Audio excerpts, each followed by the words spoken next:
Assalamualaikum warahmatullahi wabarakatuh. Baik, perkenalkan nama saya Dinda dengan NIM 222 0203862201033. Nah, saya akan memaparkan pembahasan tentang pasar modal konvensional dan pasar modal syariah beserta produk-produknya. Nah, yang pertama yaitu pasar modal konvensional adalah sistem keuangan yang memperdagangkan berbagai instrumen keuangan tanpa batasan syariah, memungkinkan transaksi yang mungkin melibatkan riba ataupun spekulasi.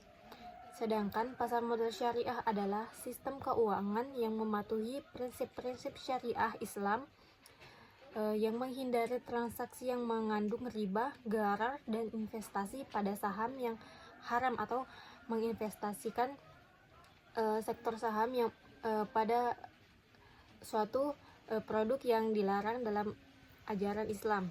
Nah, kemudian adapun produk-produknya, yang pertama yaitu pada pasar modal konvensional.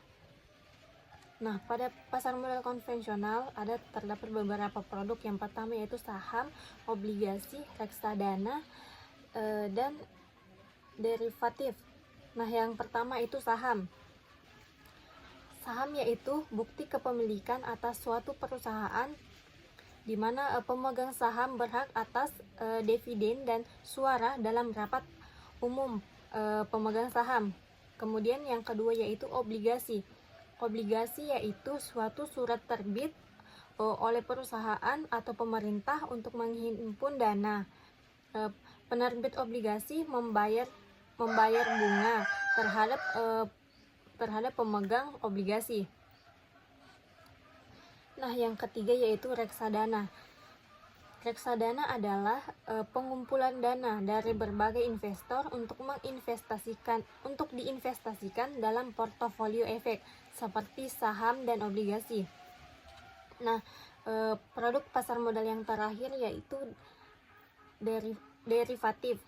Nah, derivatif ini sendiri adalah instrumen keuangan yang nilainya berasal dari aset dasar seperti saham, obligasi, atau indeks pasar. Nah, kemudian produk pada pasar modal syariah. Yang pertama yaitu ada saham syariah.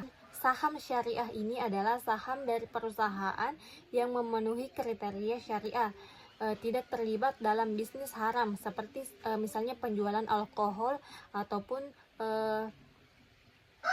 menginvestasikan dananya di tempat perjudian.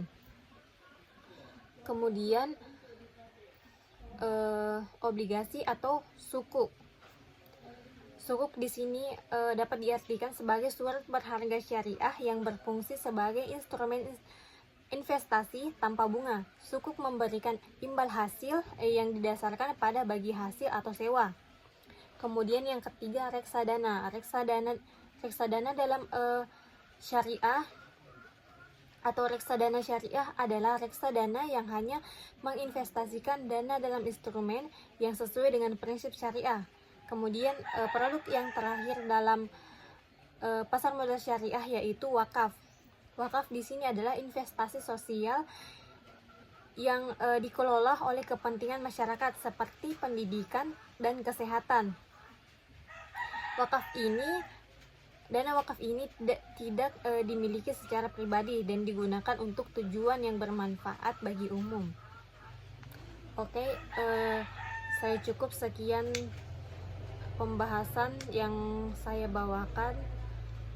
Wassalamualaikum warahmatullahi wabarakatuh.